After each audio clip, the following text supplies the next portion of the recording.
You always wonder, how close were we? How close were we to the brink? It was like Cuban Missile Crisis talk every day back in the 60s. Wait, this is not a missile crisis, but in college football, a lot of realignment going on. How close are we really ever to the big eruption, the big breaking away of the power two from the rest? Well, it turns out we found out. We found out, and we're going to talk about it. Late kick. Hey, we're from Columbus, Ohio tonight. We are jam-packed high atop Ohio State University, the Ohio State University. I've got Ryan Day on the show tonight. Went over 40 minutes with the head coach of the Buckeyes talking about pretty much everything under the sun. I do mean everything under the sun. You're going to get a really, really good look under the hood of what makes that guy tick and where the mentality is for him, this program, losing some big games. How do you respond to that? We cover it all tonight. I'm going to talk about a college football playoff report that I thought was pretty explosive. May not be the word because there was nothing new necessarily. There was more information in it. Let me put it that way. And it really added a lot of context to a lot of what's going on in this sport recently. I got a lot of portal stuff, the transfer portal changing by the hour. This whole Texas quarterback room thing got a surprising amount of feedback the other night. We didn't even do a segment on the Texas quarterbacks. We did a spring game reaction, but I got a lot of feedback on that. And I got to tell you, I disagree with a lot of it. So I'm going to talk about that tonight as well. And as I said, at the end of the show, man, Ryan Day, really, really good stuff. So I'm going to let it speak for itself. But just stay tuned is all I can say. They're watching us in Brentwood, Tennessee, Gary, Indiana, Montgomery, Alabama, Paris, Texas. Thank you guys so much. Pate State Speaker Series is on stop number 14 tonight. We got another one coming Thursday. I'll probably tell you where that's going to be after the show. So make sure you're following at Late Kick Josh. A lot of good behind-the-scenes stuff. If you followed on Instagram, for example, you check out the story. There's a lot of good intel. There's a lot of good just feedback that we get, but also there's a lot of good behind-the-scenes stuff that we get when we're on the road doing these things. So I don't want to waste any more time because it is a very, very loaded show tonight. So let's dive into this. I got my trusty Iowa State road book here. This is only used when we're on the road doing shows. Let's talk about the transfer portal first, then I'm going to get into this whole college football playoff report that I thought was really eye-opening yesterday. But first, transfer portal, it changes by the hour. The transfer portal right now is in its final spring window. So after this, you'll pretty much know who's on your team for better or for worse. You didn't think Colorado was going to sit around and not do something, did you? I didn't. I don't know if they're going to necessarily fill the void with a bunch of 4- and 5-star guys, but Colorado's making their move. They, since the last time you and I spoke, have added an Ohio State running back. They added an edge guy from Penn State. They added an offensive tackle from Texas, a defensive tackle from Ohio, which is actually the kid I think we have rated the highest, Rayan Buell. He's a 4-star defensive end from Ohio University, the Bobcats here, and I don't think they're done. I know you guys have a lot of opinions. I do too. We've talked about it on the show. You've got a lot of opinions about how Deion carries himself. What are the players saying on social and all this stuff? I really more care about how good the team's going to be in the fall. And they're adding the pieces. They have to do it this way. It's a different approach at Colorado, admittedly so, than elsewhere. So they're not done yet. And I think there'll be a few to several more additions that they'll make and they have to make. CJ West is a guy that I have an eye on. He's a Kent State defensive lineman. So this dude's all MAC last year. And if you look at the PFF grades, I think he was the highest rated defensive lineman, according to PFF, in the entire MAC. So that's a lot of guys. And he's got Wisconsin, LSU, Indiana on his radar. I think Miami and Florida State are probably both going to get a shot there. That's a difference maker. Like, that's a guy who can come in, and if you're playing meaningful football in the middle of November, he's in the thick of it, and you're saying, wow, that pickup we had from where? Kent State, yeah. Well, that turned out to be really big. Yeah. They don't all have to come from Ohio State and Alabama, guys. You can have a really, really good player. It's not fun if you're a Kent State fan, or if you're just looking at what's happening to the G5 ranks or the FCS ranks in general. It's not fun because chances are, especially if you have difference makers on the lines of scrimmage, it's only a matter of time before you don't have them anymore. I'm not the commissioner yet. No one's elected me. I can't do anything to fix it. It just is what it is. Jamon Tapp is an edge guy that's in the portal from Texas. This is a classic situation where Texas is pretty well off as a roster, and they're going to be there's going to be a caliber of player that's good enough to be a rotational player at Texas, as he was last year, that's good enough to start somewhere where they're not quite as loaded as Texas. And that's what I think Jamon Tapp's looking for. 6'3", 266 pounds. As I said, he's an edge player. He played in like 8 games last year. Good, solid rotational piece. Don't know what he would have been this year. Probably would have worked his way into the rotation a little bit more. But I've got an eye on him and C.J. West. And then also, I'm looking at Texas just as a collective, because as we talked about, teams are like heat maps, right? And you've got a lot of red on the Texas heat map, but there are those little pockets of blue. And Texas is like a number of programs where they need help on the interior of the defensive line, and they're looking for it. They did land Bill Norton. That is, by the way, Arizona's 9th defensive lineman to depart due to either transfer or graduation since last year. So have fun with that. But Bill Norton comes in. I thought they were probably in the lead to land the services of Jay Tuia from UCLA. Not so much anymore. He went back in the portal. That surprised me. That, I think, surprised a lot of people, that they were able to get him at UCLA to come back. Normally you don't see it work that way, especially when there's staff change and guys go in the portal. You normally don't see them come out of the portal and stay home. So that's good for them. Texas is still hunting. They're going to make, I think, at least 1, maybe 2 more moves there.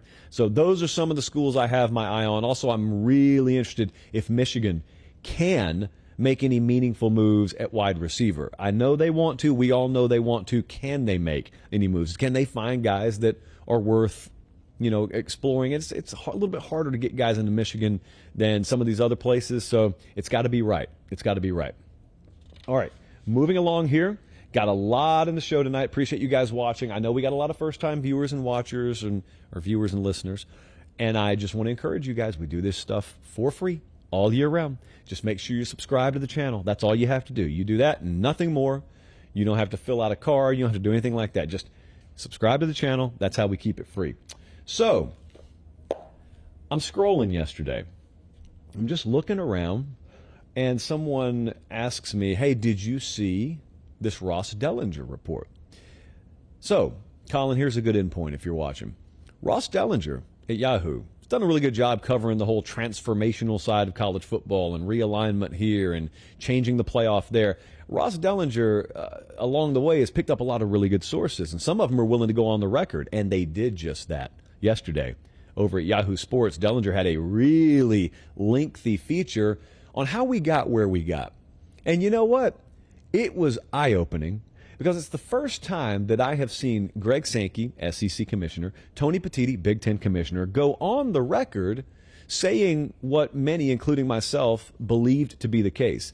And that is a few months ago, if you'll remember, earlier this year, when we had the whole line in the sand moment. And remember, they were pushing against the self-imposed deadline of reshaping the college football playoff and agreeing to a new structure. And they got it done.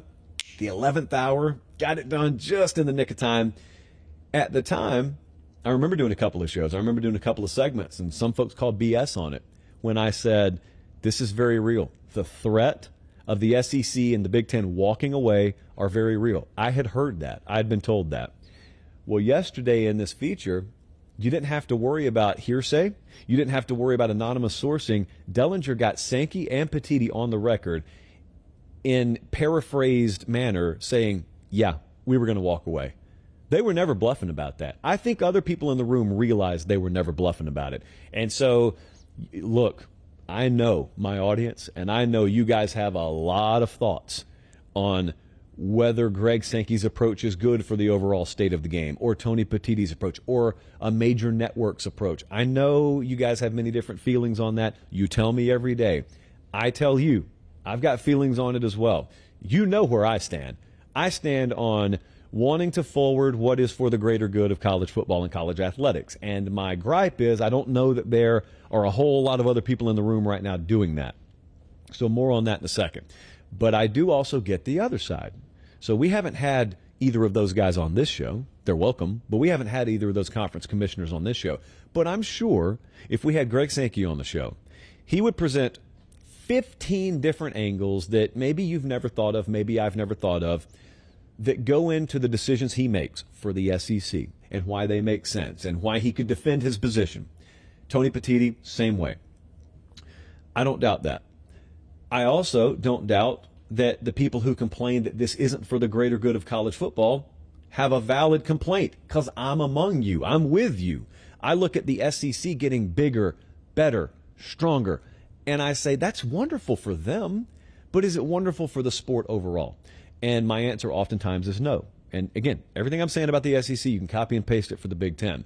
And I look at how in flux a lot of those conferences have been.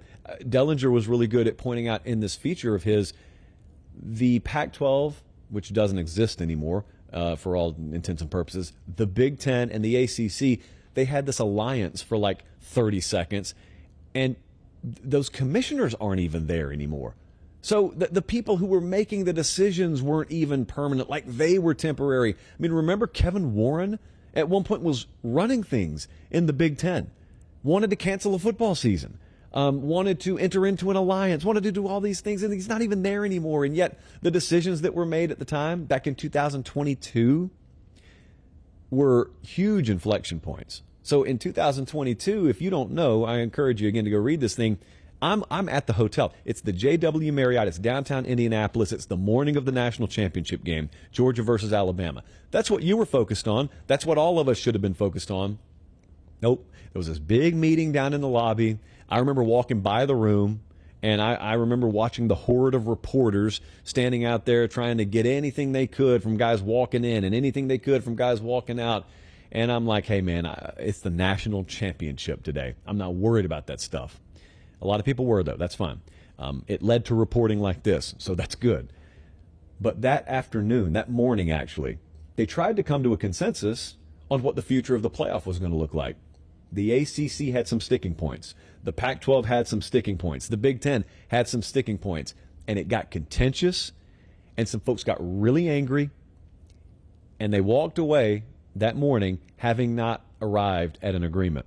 That was the breaking point for the SEC.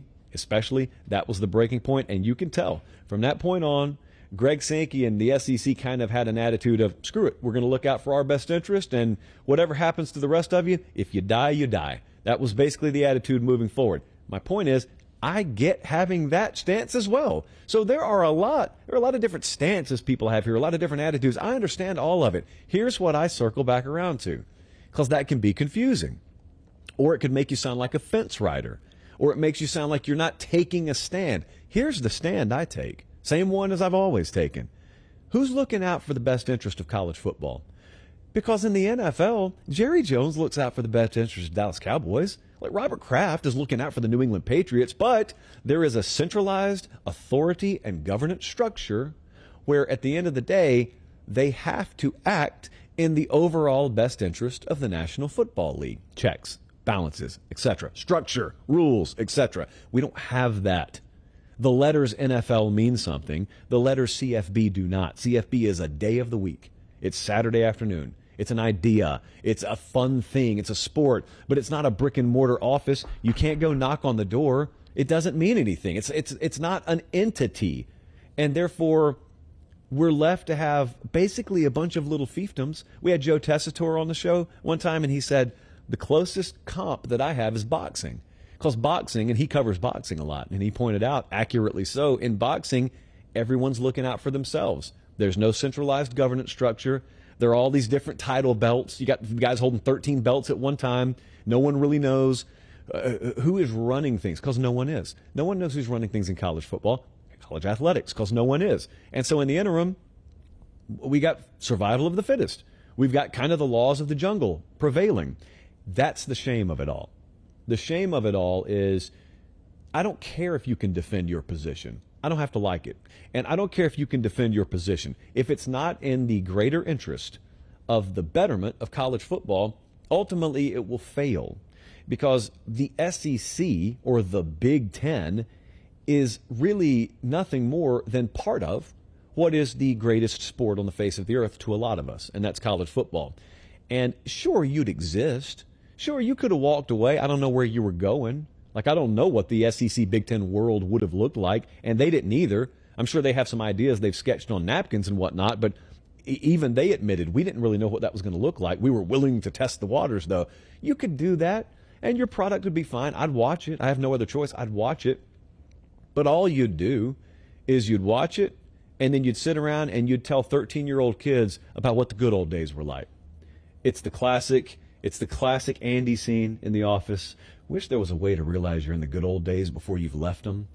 It's like we're watching that scene happen in college football. I'm not trying to doom and gloom us. We got a great sport right now, still the best one on the face of the earth. Got a great season coming up. But this was pretty eye-opening.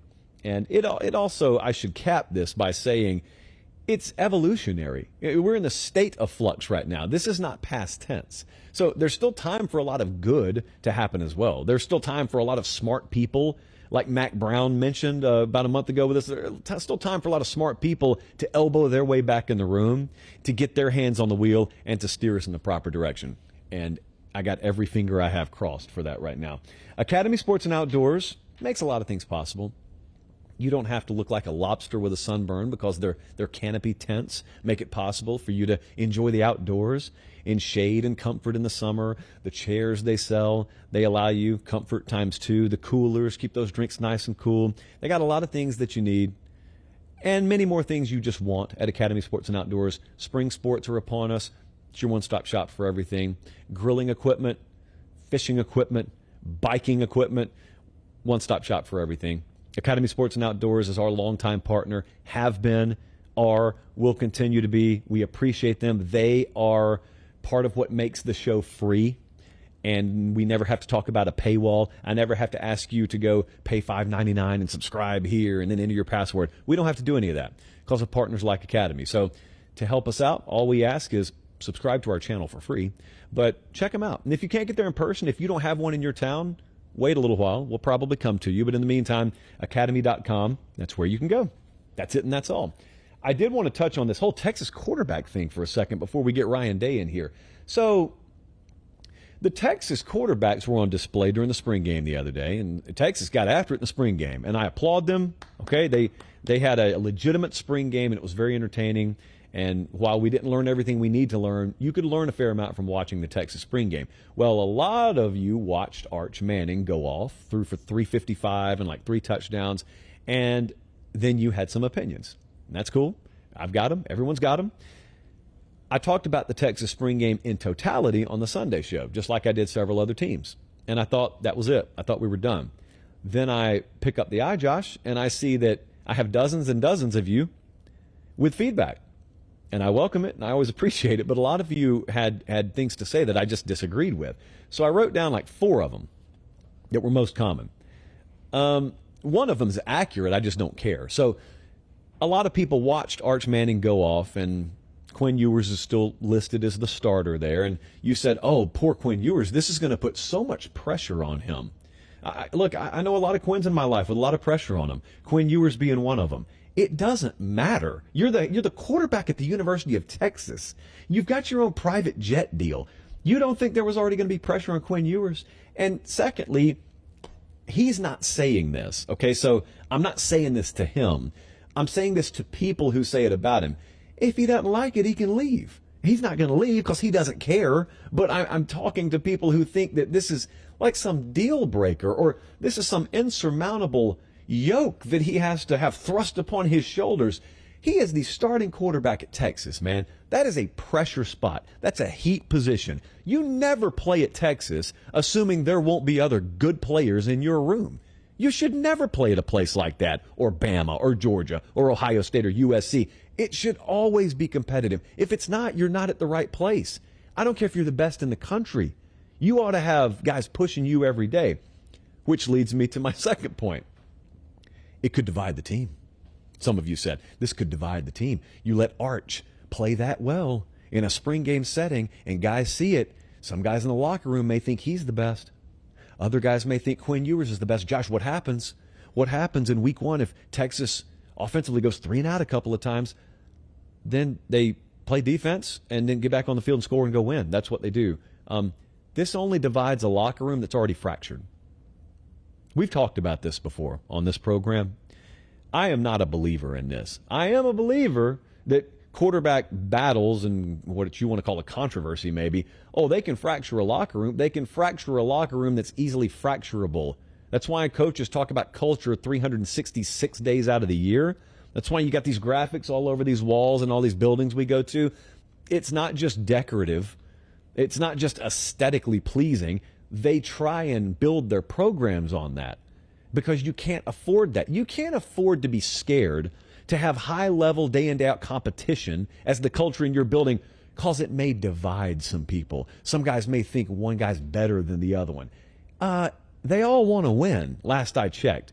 People didn't sign up to conditionally win at Texas. They signed up to win, period. And Quinn Ewers, according to that coaching staff that you trusted enough to commit to the program under, thinks that he gives you the best shot to win. And the day they don't think that, by the way, is the day that another guy will start there. So I dismiss that. I dismiss that Arch is better. Some of you came at me and said that, and I've very, very easily responded to this one. If he is, then he'll start. And I don't think he's going to start. So Arch Manning looked phenomenal. This may be misconstrued as crap on Arch Manning Day. No, it's not that at all. I think some people sold that guy short out of high school. You thought his last name was what was baked into his star rating. No, he's a really good player. Arch Manning would start at 90+% of major programs this year. He happens to be at one of the top 2 or 3%, where there's a guy in front of him that just gives him a little bit better shot to win. If that's not the case, then Steve Sarkisian has a decision to make. Does he want to placate to a guy's mood, or does he want to do his job? They're not going to hesitate to make the move there. Hey, there may come a time this year where Quinn Ewers is not injured and he starts a game, and for whatever reason, they need a spark. And Quinn Ewers out and Arch Manning in, and you want to talk about controversy. You want to talk about pressure. You want to talk about spotlight. Imagine the questions after that. It's like Saban making the move from Hurts to Tua, but imagine that happened in week 8. What are you doing in week 9? Who's starting in week 9? So I don't think Arch Manning is better, because if he was better, I think he'd start. So if you're right, he'll start. And also, it could you could lose him. That was the other. I was trying to read my own handwriting. Not a lot of you. I had a few of you, admittedly, only like 6 or 7 of you. You said you shouldn't put your best quarterbacks on display like that because you could lose them to the portal. To which I said, good. It's not good to lose guys per se, but Texas lost Malik Murphy, and they're okay. Their quarterback room looks fine because they can recruit and develop. It wasn't just Arch Manning that shined the other day, by the way. So development, recruiting, there's no shortage of talent there. But again, if a guy leaves, it wasn't your starter. Your starter's not going to leave. And if a guy stays, he's staying for the right reasons. And you're fully built out there NIL-wise to make sure you keep your guys home. But if someone gets scared enough away by that competition level and they want to leave, then let them leave. I don't remember getting to the finish line very often. Granted, we're young in the transfer portal era. I get that. I don't think we'll get to the finish line very often and watch coaches regret being competitive, letting their guys play, and losing a few of them in the portal as a result of that as being what kept them from achieving their goal.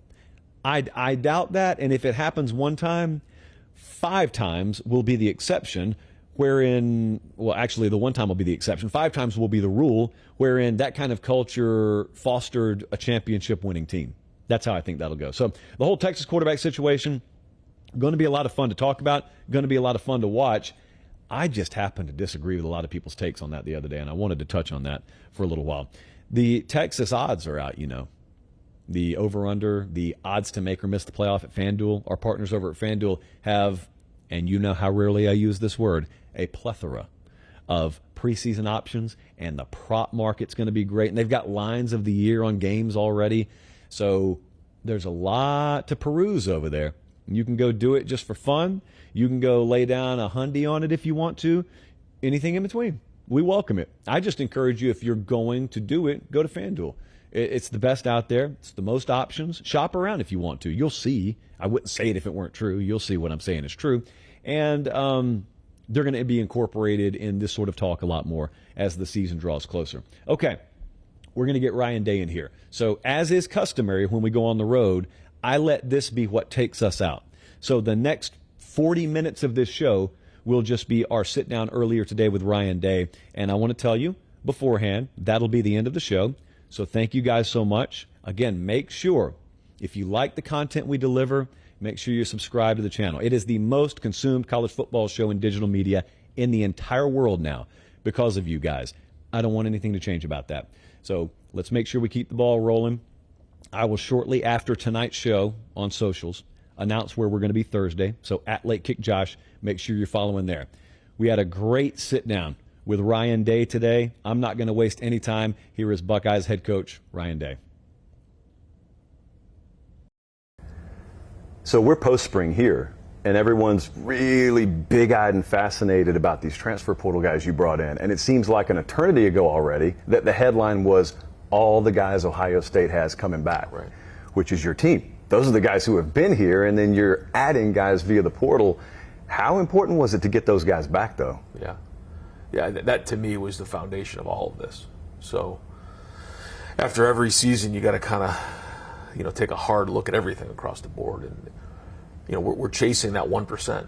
And the thing that I just knew that we had to do is we had to get the right people in the right seats. And that started with getting veteran guys to decide that they wanted to come back, and they're the ones who decided, it's not about like talking them into it. It's about, a bunch of guys deciding that they, want to go reach their goals this year at a high level together as a group and have a common purpose. And, the great news is we had some really talented guys that, had an opportunity to get drafted early. But the tough part with some of those is, young guys, have an opportunity to go to the NFL, which is great for them, but not always great for the youth of the veteran presence in our locker room. Well, this year is a little bit different because a lot of these guys decided they wanted to come back together. And it started with Jack Sawyer and Cody Simon, and then I added to Trevion and JT and, Denzel and Lathan, and so it just kind of added Emeka Ibuka. And before you know it, you had a pretty veteran group. And at that point, okay, where are the holes? Because, some guys did transfer out. We need to fill these holes. We had a hole at quarterback. We had a hole at running back. We had a hole, at tight end, and so we needed to make sure that we were filling these holes. Then when you add on top of that, Coach Saban decides to retire, and, Caleb Downs and Julian Sayin become available. And we ended up adding 6 pieces, and, to me, it was more about quality than it was quantity, because at Ohio State, you can't just, bring a bunch of guys in that locker room. There's a lot of pride here. And then you add in the recruiting class that we had, and that's the group that we have in the locker room. People always talk about head coaches and the identity the program takes on as a result of the head coach being there. So they'll say things like a Ryan Day team, a Nick Saban team, a Kirby Smart team. I've talked about this a little on our show. What a Ryan Day team is, to me from the outside, has changed a little bit observationally, because 3 years ago you guys could hang 60 any given week, but you may need to do that because you may be giving up some points, and now you could very well have the best defense in the country this year. You guys played a couple of games last year. We were there for the Penn State game, the Notre Dame game. It was kind of a 1st to 20 type affair, and you seem totally comfortable playing that way because of what you've done defensively. Do you think that what a Ryan Day team is has evolved and changed, and is that just the way it should always be, or is it still pretty much the way you've always done it? I think it's everybody involved with the program. I don't think it's just me. It's everybody involved. It's our staff, it's our team, and it's Mick Marotti. It's everybody in the building. First off, but I think every year you learn more and more. And being here 5 and 6 years now, like, you learn every year, and you grow every year, and you recruit towards a vision. And I really am focused this year on making sure that vision's realized. And what we want to do is we want to have the best in all areas. What I mean by that is we want to have the best players, we want to have the best development, we want to have the best coaches. And then as we go attack it, like, have the best culture. And in the recruiting process, it's the assistant coach's job and Mark Pantoni's job to identify the talent and figure out who the right fit is. For me, it's more about finding the right guys that fit our culture and who we are at Ohio State. And being able to sustain this over a long period of time. This isn't just, a one and, have a great year and then have a fall. You can't do that here because the expectations are so high. You're expected to win every game here. And so, I think every year we've learned more and more about that. I've learned more and more about that. But to your point, it's about finding the right mixture to win games with the guys that you have. And I think we've really done a great job. It started with hiring Jim Knowles and then getting Tim Walton involved with it, Larry Johnson, and really putting that defensive staff together. You're starting to see an opportunity to have maybe one of the best defenses in the country. On offense, we've moved the ball, for a long time now, and we've been able to score points. But at the same time, like run the football, being physical in the Big Ten, but also being able to throw the ball to be able to win the game in the playoffs is going to be important as well. So, again, finding that balance, but focusing on the things that our guys can do well and what fits our team to win games. You talk about chasing the 1% a lot, and you guys have put up just an insane win-loss record here, and then there have been big moments where you haven't followed through on it like you want to. Internally, I know there are a million layers to the way you eval yourself and your organization. Outside, it's just, did you win the game or did you not win the game? Does it strike you how crazy it is, the complete validation that's praised upon you if you win the last game of the season versus the total indictment it is on your program if you lose it? And you got a bunch of humans in this building. How do you block that out and make sure folks, keep their racehorse blinders on and understand, yeah, we lost here. It should feel terrible, but there are specific reasons why, instead of just, we suck, burn it down, let's start over from scratch. I think you have to enhance the things that are going well and then address the things that need to get addressed and identify the right things that need to get fixed. And I think that it goes back to making sure you have the right guys in the right seat, making sure you have enough experience in the locker room. Because we have to win games in the fourth quarter and we have to win games at the end of the year. And usually you're doing that with guys who are 21, 22, 23 years old. That's just the truth. And so that was important. I think the other part is making sure the staff is exactly what we need it to be. And hiring Chip was a big deal. It really allowed me some opportunity to make sure that I'm overseeing everything, especially with everything going on in college football right now. But it's, like you said, you have to identify the things that are going well and then fix the things. And this job isn't for the faint of heart. You can be a play or two away and, feel like you're right on that cusp.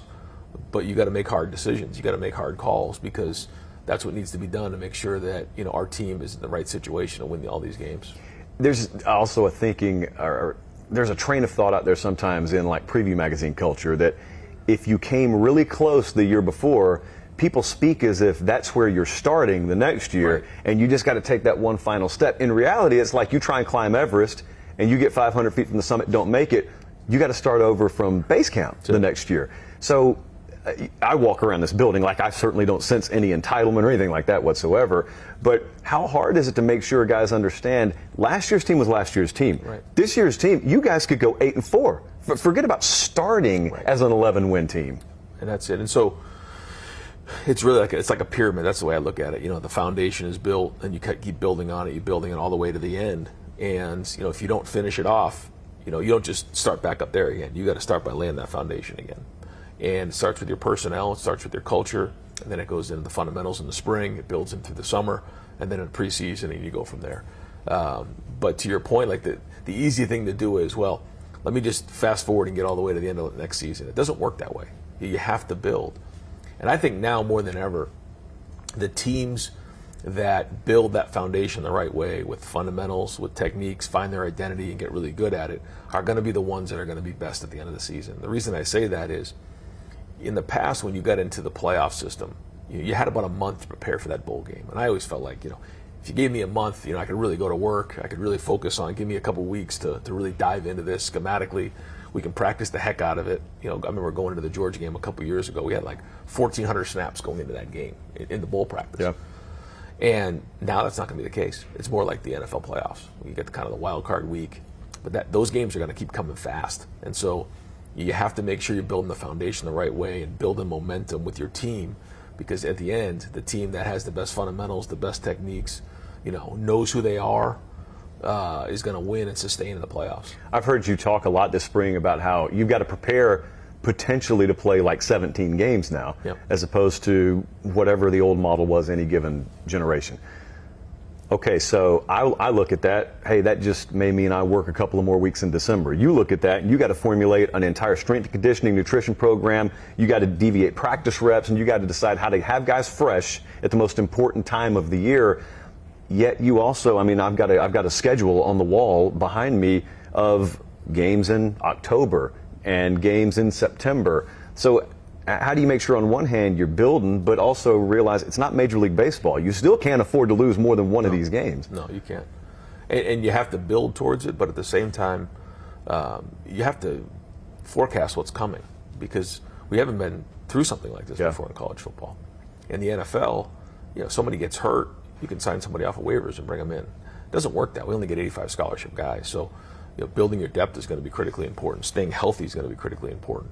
Understanding how the number of games we play is going to be affected. And what I mean by that is, a lot of teams in the NFL, they start in that first 4 games and they go to the second 4 games. They kind of change as, they evolve as that season goes along. When you're playing 12 games in a regular season and then, a couple games in the postseason, it doesn't typically work that way. I think this is going to be interesting to see how this shakes out this season and how teams evolve as the season goes on, not just schematically, but also personnel-wise based on injuries. So you mentioned Chip Kelly a lot. A lot of people have mentioned Chip Kelly a lot. When you decided that you were going to go that route, I assume you didn't just say, I'm going to go hire a coordinator and I'm probably going to give up play calling. You, I would guess, looked at it and said, I'm going to go hire the right guy, and there probably aren't many of them out there that you trust enough to give that responsibility to. So how important was it to get the right guy? And when you have Chip Kelly come in, and you can trust that you've been alongside him for quite a while, and he's done it for a long time, and you can actually put that on his plate, that frees you up to do other things. Yeah, and just going through the off season and recognizing all the things that are coming at us nowadays, with NIL and with the portal, it's a bigger ask right now for head coaches. So you have to be present with your team. You got to be on the phone, talking to folks and making sure that everything's in place for the team. And I think that's important. Yeah, but even some of the rule changes, like the 2-minute warning and things like that's all going to change schematically how things go. So I think that is going to allow me an opportunity to get freed up. But to your point, it wasn't like, you just can kind of do whatever you want in terms of like who you bring in. It doesn't work that way. And the guys in that room are very, very talented. Brian Hartline is an excellent coach, and he's going to be a very good coordinator down the road. Justin Fry is a very, very good coach. Keenan Bailey. Carlos Laughlin now, who just joined us, is excellent. So we have a great group in there. But I felt like for where we are with this team right now and where we're at, we really needed somebody who was a former head coach, who had experience either in the NFL or at the highest level of college football calling plays, because there's no experience for that. Like there's no way you can just replace that experience. And so I identified 3 guys that I felt like were kind of in that A group. And, we brought in Bill Bryant, and I felt like he really checked a lot of those boxes for us. And he had an opportunity to go back to Boston College, where he's from, and take care of his family. And so that was hard, but at the same time, I totally understood where he's coming from. And I've known Bill for a while and think he'll do a great job at Boston College, and happy for his family that he's able to kind of stay put. And so Chip and I had conversations. He wasn't, I think, quite ready at the time when we first talked, but then talking to him about the bowl practice, he was able to coach the quarterbacks and felt like he just wanted to get back to coaching ball again. Yeah. At that time, it was right for him. It wasn't easy for him leaving, his staff and leaving that team, and I think that was weighing on him the most. But since he's got here, you just see him, a guy who just has got a smile on his face. He's got a great energy about him since he's been here. The guys really enjoy being around them. He's done a great job so far with building relationships with the players, with the staff.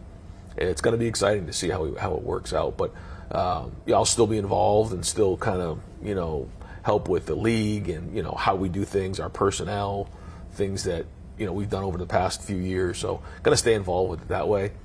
But I also know that when I leave, there's somebody who is so experienced and somebody that I've learned my whole life from. When you talk about giving up certain responsibilities because there's more that's asked of you in other places, a lot of times those other places are the stuff that's not as fun as just football. I'm not asking you to complain, so we're not asking anyone to complain, but when you just do a diagnosis of what your day-to-day is, how much of it would you prefer to revert back in time? Or how much of it would you prefer to just, let's hit the fast forward button to wherever we're going to get, to where things are settled, to where my day doesn't have to look like this? Yeah, someone told me in order to move up, you have to give up. That's just how it works. And so That's a different job description. And to your point, the reason you're named a head coach isn't always, the job description that you have to go now do isn't always why you climbed up in the profession. It's not why you got the job, and the job description that you need to do, it's not equal. So what I mean by that is fundraising and, team building and crisis management, public relations. Like, you list all the job descriptions for a head coach. Yeah, I like coaching the quarterbacks and calling plays. They don't translate all the time. However, I've been fortunate enough to be around great head coaches. Urban Meyer and Chip Kelly and Tom O'Brien and Steve Adair. I've been around some great head coaches. I've learned from them along the way to say, okay, when I have this opportunity, here's kind of how I would handle things. And so, you have to kind of project that way. But the day-to-day now, as a head coach, you have to be involved with everything. You've got to be involved with the team. You've got to be involved with fundraising. You've got to be involved with pushing your staff. And I think, to me, that's probably the area that I've tried to address in the last couple of years more than any, is making sure everybody in this building knows what the vision is and they have direction and they're being held accountable, because that's the job of the head coach, is to drive the staff, is to drive the coaches to make sure they're communicating with the players, and I think also alignment within the building, and that doesn't just happen. You got to make sure that everybody is on the same page with your culture, and it's something I've really focused on the last few months. This is a question that you could have always asked about transfers in general. I think it's probably more prevalent with the portal now. So you guys preach culture, and to a man in the building, they'll tell you it's not just stuff on the wall. Everything that you see around here graphically is practiced. It's not just preached. Then you've got an ability to add guys from outside. And if they're talented enough to play here, you got to consider it. What's the other side? What's the flip side of that coin? The consideration of, what do we do when we add this guy to our locker room? And how much do you have to worry about that? Or is it just put the best dudes in the room, the best will win, and we'll worry about the rest later? Well, I think our overall philosophy is we want to recruit high school players, bring them in and develop them. Along the way, if there are holes or if there's a need, we're going to address it. And that's the way we've always been here. There's a couple exceptions, but for the most part, we're not going to bring in 15, 20 transfers because they're just available. That, to me, is difficult on your culture. I think our guys in our locker room have embraced it because they know that it's making them better, that we're bringing in really good players. But they also have to have, it's got to be the right fit. They have to embrace our culture. If the number one thing they're looking for is NIL, this is not the right place for you. If you want to be around elite-minded people who want to be the best in the world at what they do, this is the right place for you. And we recruit nationally, so we have guys from all kinds of different backgrounds in that room. And so elite people, they want to be around people who are also in the same mindset, who are elite, because you can learn from them. You can learn from their backgrounds. But also we know that, hey, I need the kicker. The kicker needs the three technique. The three technique needs the safety. We all need to be in this thing together. And then I think once you get here, you realize what Buckeye Nation, the support that they give this team, and what Ohio State means to so many people. And then you start to see it build from there, and the guys just embrace it. And that's the brotherhood. And that's why we see so many of our former players coming back and embracing our players that are currently on the roster. I would argue you, as an individual, may be in one of the most unique positions in this sport. Number one, you get to be the head coach at one of the premier programs in America, and that's just a blessing, full stop. But right. Then you add on the expectation piece and the achievement that you've had here. But then there's that cap at the end of the year that goes one way or another. If you're a fan and it doesn't go your way, you can just sulk and not go to work for a week. But you get to cocoon yourself.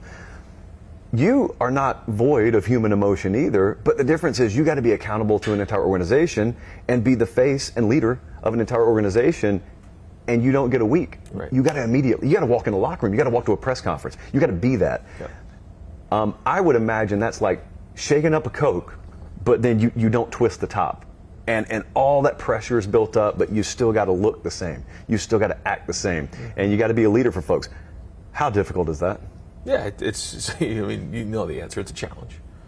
But I think, when you have a setback, You give yourself about 24 hours. You have to, because you put so much into it. But then you wake up the next, no one's feeling sorry for you. Like, you got to go back to work. And I think you learn from going through difficult times. I think you learn from going through adversity. It makes you stronger. It makes you better. And you look at all the people who have had success in the world, they've gone through difficult times.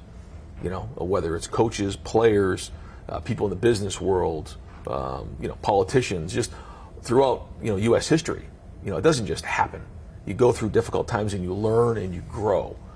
And you have to embrace that and make sure that you're making the right decisions on a weekly basis to make sure that when you get to that point next year, you're ready and that you're going to make the next step. And so that's just been the focus. And I think, when you have that approach and you handle things the right way, and, you don't overreact, but you react the right way, and then, you push through that time, you work just on a daily basis, give everything you have to get back towards where you need to be, that when you accomplish your goals, it's that much more satisfying.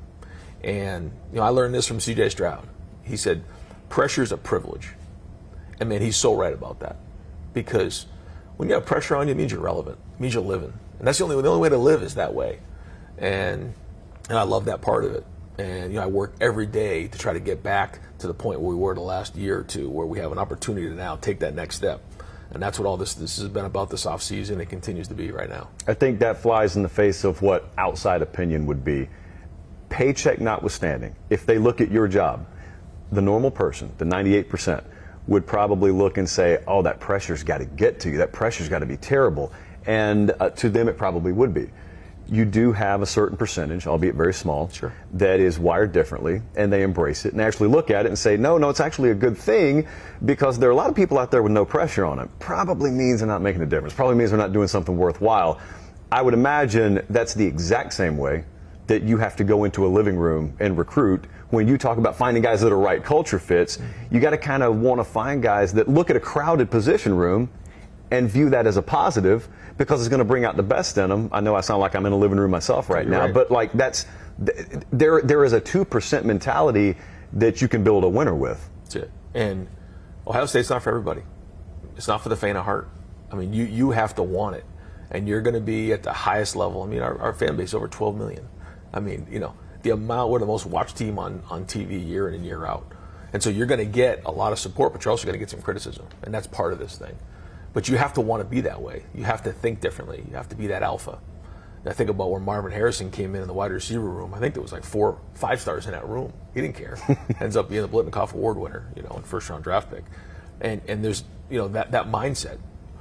When Quinshon Judkins, reached out to us and said that he was interested in coming to Ohio State, the first thing I did was call Trey Van Henderson and say, Trey, we have an opportunity to maybe bring Quinshon Judkins in. What are your thoughts? And it didn't take long for him to say, Coach, if it makes us better, it's going to make me better, let's do it. I let Quinshon know, hey, Quinshon, Trey's not going, and he's not declaring in the draft. I love it. We'll push each other, we'll be better, we're a 1-2 punch. Like, that's what you want here. Now, it's not for everybody. Some guys will go other places and say, I want to be the guy or whatever. That's just one example of the mindset that you have to have here. But, you have to want it all. And, I think about CJ, for example.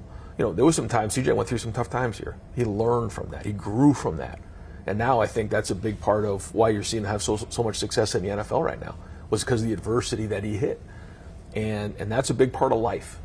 And so, we talk to our guys all about that. And again, when you work through that adversity and then you succeed in the back end, it's that much more sweet because you've been through some difficult times. When you're recruiting a guy and he's got every physical box checked and 5-star across the board in terms of how you eval a guy, but he doesn't have that mentality. Yeah. I think the normal approach, the normal instinct would be, all right, he's got everything I want. Let me try and get him to have that mentality. So how much of it is, now let me convince you this is why it should be the way you think, versus, okay, I found the way you think, I got to move on, this is part of the filtration process? I think it's a great question. In the recruiting process now more than ever, because of the transfer portal, you can try talking somebody into coming to your school, but it's not a recipe for success. You open up your doors, you explain why we think that you're a great fit at Ohio State, but you explain what you're doing. Like, you're going to walk into a room, if you're a defensive end, you're going to walk in with a bunch of really good defensive ends. If you're a quarterback, you're going to walk into a room with a bunch of 5-star quarterbacks. You know, if you're a linebacker, you're going to walk into a room with a bunch of really talented linebackers. If that's what you want, and you embrace that culture and you embrace that competitive nature on a daily basis, you're going to develop at a high level. Because, by the way, you're going to go against a really good player on the other side of the ball every day. Donovan Jackson's going against Tyreek Williams every day in practice. And that's why those two guys are going to develop to be two of the best players in the country next year. And hopefully both first-round draft picks. And hopefully, continue to be the best in the world at what they do. And then carry on that with the younger guys. And this is how we do things. This is the expectation at Ohio State. If that's the kind of environment that these guys want, they'll grab onto it. If you have to talk them into it, or maybe they shy away from it, then you probably don't have the right guy. What's it like when you get high school junior at a practice, fall practice, good on good, Yeah. it's probably Tuesday. Yeah. How much do you draw from watching them watch that? I mean, you physically can watch them at one of our spring practices. They're either almost like walking onto the field, or they're just kind of taking a step back. You can physically see it. And some guys are still young, they're still figuring it out. But when I watch a guy and there's like a big rep and he's like almost running on the field as a recruit, I'm like, this is our guy. And then they tell you right away. Or they step into the rivalry game in the stadium, or big game at home on like a night game, the blackout. And they come to that game, and by the end they're like, this is what I want. I want to be in front of 105,000 people with millions and millions of people watching across America. I want that stage. You got the right guy. Sometimes we'll go to places and maybe they're what you would call a little bit more developmental a program, in that true freshmen normally aren't ready to play. Right. They're just recruiting a different kind of athlete. And it's fun to watch. I love watching Big 12 football because it's really fun to watch, natural progression of rosters and whatnot. Yep. You guys are in a situation where you recruit a lot of guys who physically are gifted enough to play as freshmen. The developmental piece is still very, very vital. Yep. But how different is that? Maybe looking at a 6'5", 240-pound tackle and saying, he's made of the right stuff. We don't need him to play for 2 years. Versus, this is Ohio State. Like 6'5", 310 is probably what we're looking for, because we typically are not using scholarships on guys we don't think are going to be able to play for a couple of years. Well, I think it's a great conversation because we've been talented, for a long time. We haven't always been veteran, and Right. experienced, and just because you're talented doesn't mean you're a good football player yet. That takes time. I think the thing about having talent, I think again, I'm biased. I think we're the best in the world at developing really talented, the elite player at all positions here at Ohio State. Because when you have a talented player, your talent, we say, is God-given. God gave you your size. God gave you your speed. It's your job to develop discipline and skill. And sometimes the more talented you are, the harder it is to be disciplined or skilled. But when you get a guy like a JTT, or a Cody Simon, or a Caleb Downs, or a Marvin Harrison, or Travion Henderson, they're talented. They're also disciplined. They're also skilled. That's when you get the great player. And so we really focus on that. Your discipline is all the no talent issues, your effort, your attitude, your focus, your preparation, your perseverance, all those things. And then the skills of playing the position. And there's a lot of guys who are okay talent-wise, but are super disciplined and super skilled, who are playing in the NFL, who are really good football players. And so, we have to make sure that we have that right balance of guys that are really want to focus on discipline and skill, regardless of their talent. What's some of the stuff when you first got hired as a head coach that you thought you had a pretty good idea about, that now several years in, you could look back and tell that version of yourself, man, you had no idea about this or that, what it's really going to take? Yeah.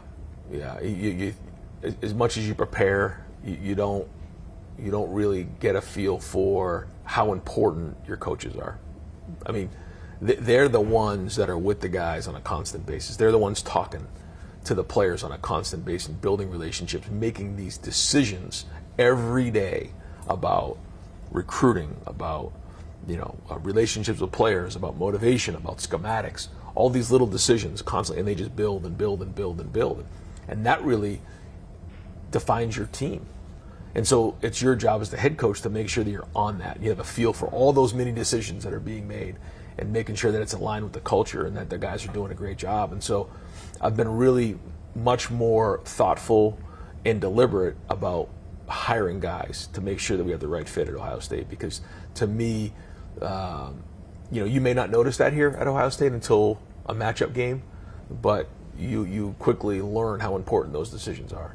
I grew up in rural Georgia, just across the Chattahoochee River from Alabama. So I grew up really close to the Iron Bowl. And that gets really, really pumped in you, and you're immersed in it as a kid in the South. I would hear about Ohio State, Michigan. I would watch it on TV. Only recently have I been able to come to the last 2 or 3, or however many we've been to. Describe for someone who loves the sport, but they've never been in that rivalry, what that's like. Because even just standing on the field, from an intensity standpoint, I've never seen anything like that. Yeah, it started for me in 17. We were playing up there, and JT Barrett got hit by the camera before the game. Oh, yeah.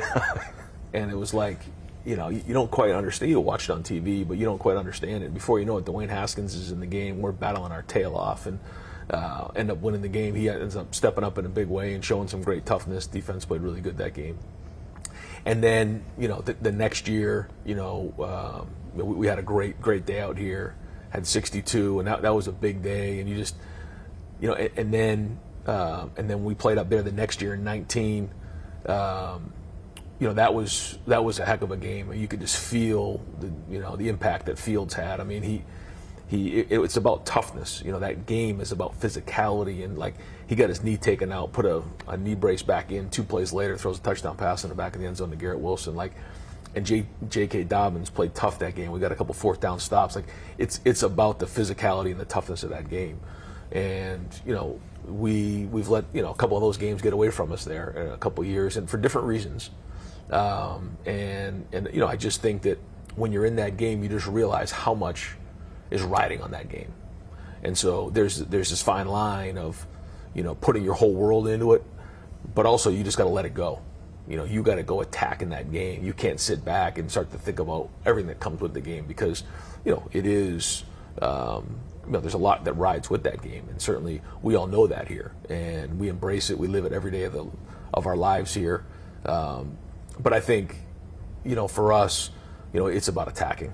And I think that's something that I've learned the last couple of years, and just making sure that we're going after these guys every single day.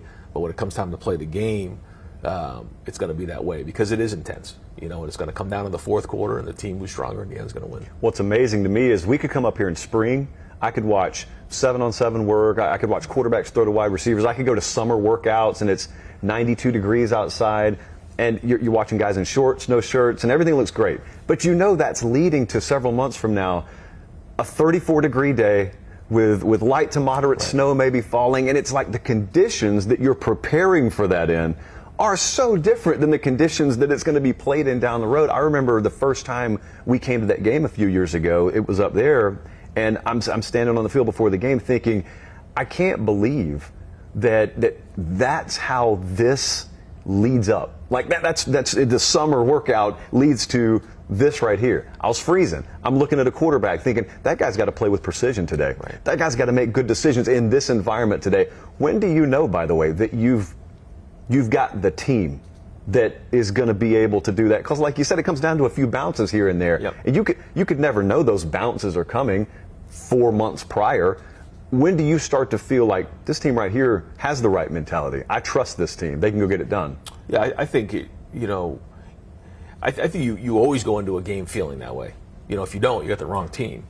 I just think that, it's going to come down at the end of the game to, who's there in the 4th quarter, and who understands that this is, you got a long season, right? You got 11 games that lead up to that.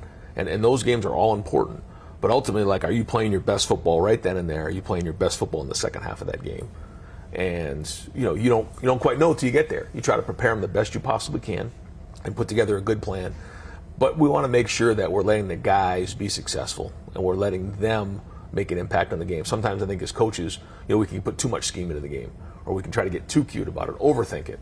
This is about letting our players play and impose their will. All the football stuff notwithstanding, it's a vast majority of your life. Is there something that you may have that you think you're pretty good at that no one knows about? Like, I'll give you an example. Okay. I'm a believer that I'm not telling you I'd win, but if I were in a combat situation with a shark, let's just say, in the ocean, not far enough offshore where I can't touch the ground, so I can touch the ground, so I have my feet under me.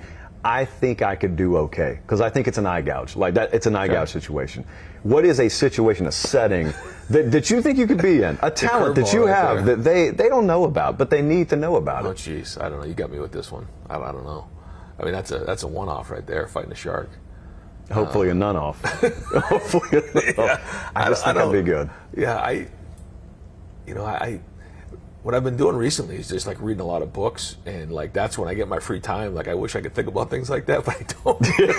I'm trying to figure out, how to motivate this team and how to find that last, 1 inch. And I will say that for me, one of the things that you have to get away every once in a while. You have to just clear your mind, because usually when you come back, you're coming back with a clearer mindset, a clearer perspective. Yep. And so for me, a lot of times it's traveling. We love to travel, my wife and I and the kids, so we try to get away and see as many places as we can. Last year we went out to Montana and to Big Sky and Jackson Hole, and that was fun, being out there and seeing those type of things. And I could see myself like living out there if I wasn't coaching football, and like kind of living that world. The Yellowstone life. Yeah, I could. I'm not going to. I'm a football coach, but like I could totally see myself being out there in that environment. And, when you watch Yellowstone and that kind of environment, being out there was really fun, and it was really great. Just how big it is out there, and dangers around every corner. It's a beautiful place. Do you have an idea, like a loose concept in your mind, of how long your career is? Like a lot of guys picture themselves as 70 years old, right, and what they're doing when they're 70 years old. Some guys just picture themselves coaching forever. Right. Other guys say, I'll coach for a little while, then I'll venture into this portion of my life. Do you view your life like that, or just one day at a time? A little bit of both. I want to be at Ohio State for a long time, and I know a big part of that is winning championships, and that's why, that's where all my focus is and our focus is right now. We love it here. It's a great place. Columbus is a great place. The people of Ohio are great. And so, we got to win championships here. That's just how it goes. And so we're going to work our tail off to get that done and be here as long as we can. But when I start to think past all of that, I think about being around my family, being around the kids, being around Nina, and just doing what makes us happy. And this job, I love this job. And if you don't win championships, they're going to find another coach. I get that. But at the end of the day, it's about the impact you have on people and the platform that Ohio State has to offer, and the impact you're having on the kids and the staff and all those types of things. And no matter how it all shakes out, I want to make sure I'm always doing that, because to me, that's what you put 2 feet on the ground every day coming out of bed. Like, what motivates you? And that's what motivates me ultimately, is to continue to do that, to have an impact on people and to help people in Buckeye Nation. But in order to do that, you got to win games, and so we have to make sure we're doing that at the highest level. So I don't know if that answers your question, but that's kind of how I think. Well, that's the weird part, because we talked 20 minutes ago about how ultimately it's just, did you win a championship or did you not? If you didn't win a championship, it's Ohio State, you should have. Failure of a season. Right. That's how a fan would think about it. And to a certain degree, you look at it and say, we were capable of doing this, and we didn't, so we fell short. But also, you get to see inside your walls, and there are like 3,700 other compartments where hey, this guy right here really developed and blossomed this year. That's an individual win. This coach furthered his career. He got an opportunity. That's an individual win. Which, to me, if I were in your shoes, is what would anger me the most, is I get judged just based on whether I win a title or lose a title. And that's fair in one sense, because I've got all the resources. So to whom much is given, much is expected.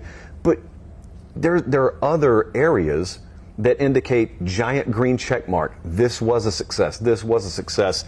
How do you sort of balance that stuff and not go crazy with people just saying success or failure, whether you won the last game of the season or not? Yeah, well, when you're at a place like Ohio State, first off, when you have 12 million fans, even if 95% are feeling good about things, 5% is what, almost 500,000. A very vocal 5%. Yeah. Yes. So that's a lot of people. That's some people's fan bases. So it comes with the job. Like you have to have thick skin. That's just the bottom line, because what people see isn't always reality about a lot of these things. And but it's part of the job, and that's why you you know, when you sign your name to do the job, like that's what comes with the job. Right. And no one's going to feel sorry for you. That's what I signed up for. It's the way I want it. You know, I want people to want us to win every single game. That's because that's what we want. That's what I want. I want to win every game. And when we don't, it's, you know, it is a failure. We got to make sure that we're doing that. That being said, you know, the reason why you wake up in the morning every day is to have an impact on people's lives. And nothing makes me happier as a coach than, first off, seeing my family happy and seeing the team happy, but also seeing Buckeye Nation happy and the fans who are, you know, celebrating on Saturdays after a win. Like that to me is something that just drives me on a daily basis. You know, I have this vision in my head of us, you know, holding up the national championship or celebrating against the team up north, and just everybody in Buckeye Nation, 12 million strong, like celebrating on a Saturday night, singing the fight song. And to me, again, those are the visions I think about. And it's what, again, motivates you on a day like today, sitting here in April. Yep. One more thing here. I watched the spring game. I'm not going to draw a ton from it, but I'm just looking at the quarterback position. Since I have you here, I'll ask you instead of guessing myself. What does that quarterback room look like? What does the quarterback position look like right now exiting spring? Well, first off, the room is strong. Those guys have a really good you know, synergy about the room. And when you have 5 guys in a room, that's not always easy, but they're working well together. It's competitive. It's talented. You know, I think, you know, Will brings in, you know, some experience with the fact that he's won a Big 12 championship before. You know, Devin's been in the program now for 3 years. So they both have experience, one in the program, one outside the program, but both pushing each other to make each other better. Lincoln and Julian are both green, both talented. Lincoln was a 3-sport athlete, Gatorade Player of the Year coming out of South Dakota, Major League Baseball product, excellent basketball player. Didn't play football year-round there. So he got in the summer, wasn't here last spring, and so he's still even been here for a year, which is crazy to think about. And he's growing and building, and you can see the talent there. And then you have Julian and Air, and, you know, both guys talented, both come from areas of the country where they play football kind of year-round. So they're a little bit further along that way, but still really, you know, young and still figuring it out. But yeah, I've been impressed with their approach, and, you know, it's hard to get everybody reps. I mean, that's probably the hardest part about that room when you have 5 guys getting 5 guys reps. So we did roll those guys in the spring. We'll have to prioritize them a little bit more in the preseason. Ryan Day, we appreciate it, man. You got it, brother.